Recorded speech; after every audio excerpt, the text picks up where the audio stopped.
안녕하십니까. 전북대학교 병원 비뇨의학과 신유섭입니다. 오늘은 유로박솜이 CP와 CPPS 환자에게 미치는 효과에 대해 연구한 제 논문을 중심으로 발표하도록 하겠습니다. 앞서 설명할 내용은 논문이 나오기 전에 발표했던 내용인데 서론격으로 소개를 하고 연구 결과에 대해 말씀드리겠습니다. 유로박솜은 원래 재발성 방광염 예방 목적으로 가장 먼저 사용되었습니다. 재발성 방광염은 환자 삶의 질을 크게 떨어뜨리고 항생제를 반복적으로 쓰다 보면 내성균 문제가 심각해지게 됩니다. 그래서 항생제를 쓰지 않고도 예방할 수 있는 방법이 필요했습니다. EAU 가이드라인에서도 여러 가지 비항생제적 예방 전략을 언급하고 있습니다. 예를 들어 생활 습관 교정으로 수분을 많이 마시고 꽉 끼는 옷을 피하고 배뇨를 늦추지 않는 것, 국소 에스트로겐이나 프로바이오틱스, 크랜베리 등이 있지만 이런 방법들은 모두 근거 수준이 그레이드 C, 즉 과학적 근거가 충분하지 않은 수준에 머무르고 있습니다.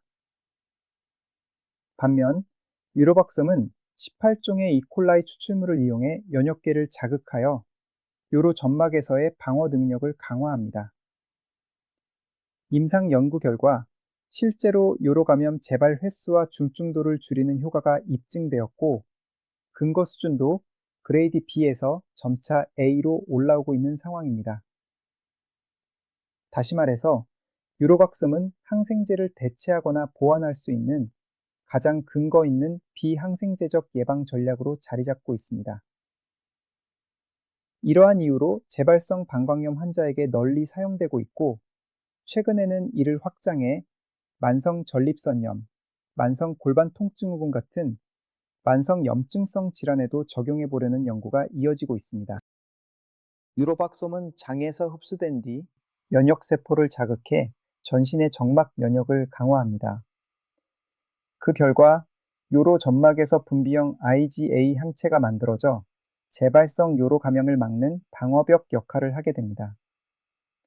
즉, 경구 복용으로 면역력을 높여 요로 감염 재발을 예방하는 치료제입니다. CP와 CPPS는 환자들에게 매우 흔하고 고통스러운 질환이지만 아직까지 뚜렷한 원인이 밝혀지지 않았습니다. 그래서 항생제, 알파 차단제, 항염증제, 진통제, 전립선 마사지 등 다양한 치료법들이 사용되고 있습니다. 그 중에서도 플로로키놀론 계열 항생제는 세포 내액과 세포 외액 모두에 잘 침투하기 때문에 전립선염 치료에 우수한 약제로 알려져 있습니다.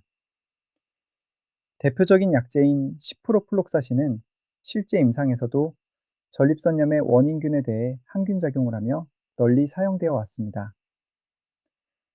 모 연구에서도 시프로플록사신 치료분에서 세균 배양 시 증락수가 의미 있게 감소하고 염증 소견도 개선되는 효과를 확인할 수 있었습니다. 하지만 장기적인 치료 효과는 기대에 미치지 못했습니다.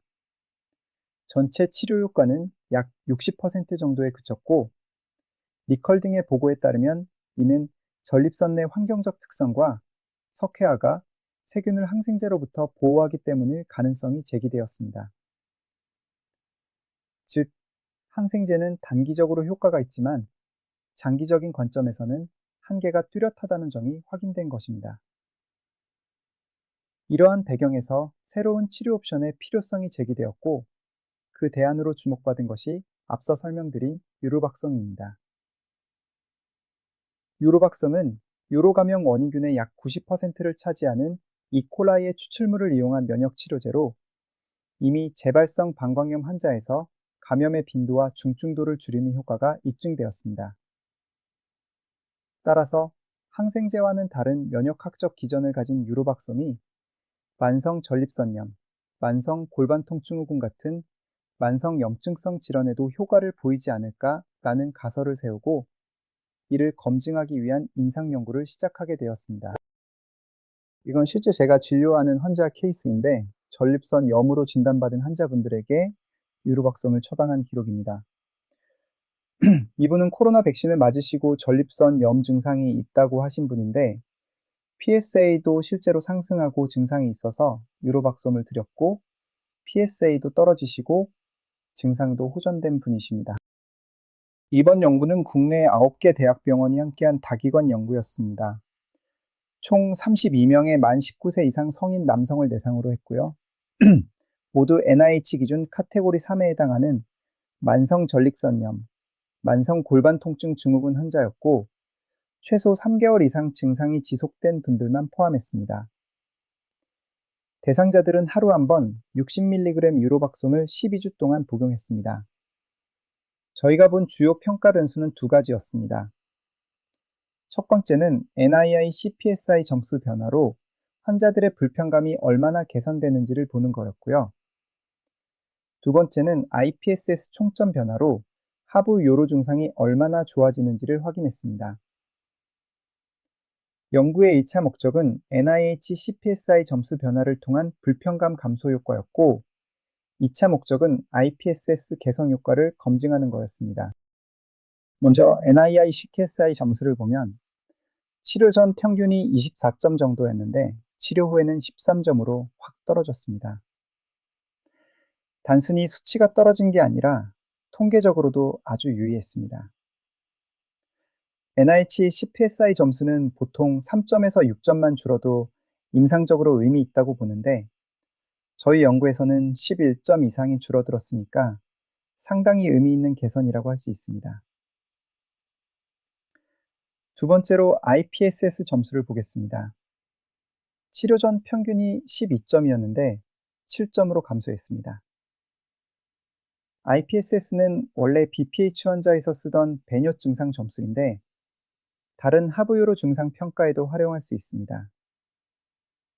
흥미로운 점은 저장 증상, 예를 들어 소변을 자주 본다거나 참기 어렵다 같은 항목과 배뇨 증상, 즉 소변 줄기가 약하다거나 잘 안 나온다 같은 항목 모두에서 유의하게 점수가 줄어들었다는 겁니다.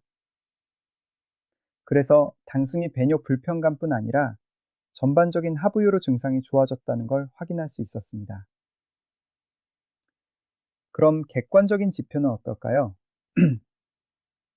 유로플로메트리 결과를 보시면 최대 요소 Qmax이나 배뇨량은 큰 차이가 없었습니다.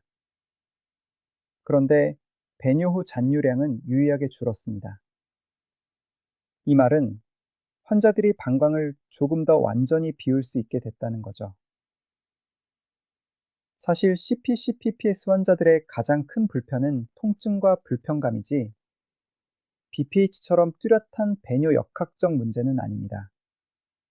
그래서 잔뇨 감소라는 객관적인 지표도 의미 있지만 이 질환에서는 결국 환자가 느끼는 주관적인 증상 개선이 훨씬 더 중요한 치료 성과라고 할 수 있습니다. CP-CPPS의 병태 생리를 보면 단순히 세균 감염 문제가 아니라 면역세포가 분비하는 염증성 사이토카인 같은 물질이 과발현되면서 통증과 염증을 유지하는 것으로 알려져 있습니다. 유로박솜은 이런 면역 반응을 조절해서 증상을 완화했을 가능성이 있습니다. 아직 정확한 기전은 다 밝혀지지 않았지만 적어도 항생제로 접근하는 기존 치료와는 달리 면역학적인 접근이라는 점에서 큰 의미가 있다고 생각합니다. 이번 연구의 의의를 정리하면 12주 동안 유로박솜을 투여했을 때 CPACPPS 환자들의 주관적인 증상 지표인 NIH CPSI와 IPSS 점수가 유의하게 좋아졌습니다. 또 일부 객관적인 지표인 잔뇨량에서도 개선이 확인됐습니다. 즉, 환자가 느끼는 불편감이 줄고 실제 배뇨 기능의 일부도 개선된 거죠. 물론 한계점도 있습니다. 첫째, 위약군이 없는 연구 디자인이어서 유로박솜의 효과를 정확히 분리해내는 데는 제약이 있었습니다. 둘째, 대상자 수가 31명으로 많지 않아 세부 그룹 분석이나 장기 추적에는 한계가 있었습니다. 셋째, 연구 기간이 12주로 짧아서 장기적인 효과 지속 여부는 아직 알 수 없다는 점입니다. 그럼에도 불구하고 이번 연구는 유로박섬이 단순히 재발성 방광염 예방제로만 쓰이는 게 아니라 만성 전립선염, 만성 골반통증후군 같은 난치성 만성 질환에서도 새로운 치료 옵션으로 확장될 수 있는 가능성을 보여줬다는 데 큰 의미가 있습니다. 앞으로는 더 큰 규모의 무작위 대조군 연구가 필요하겠지만 이번 결과는 면역학적 접근이 환자들의 증상 완화에 실제로 기여할 수 있다는 점을 확인한 중요한 성과라고 생각합니다. 이것으로 발표를 마치겠습니다.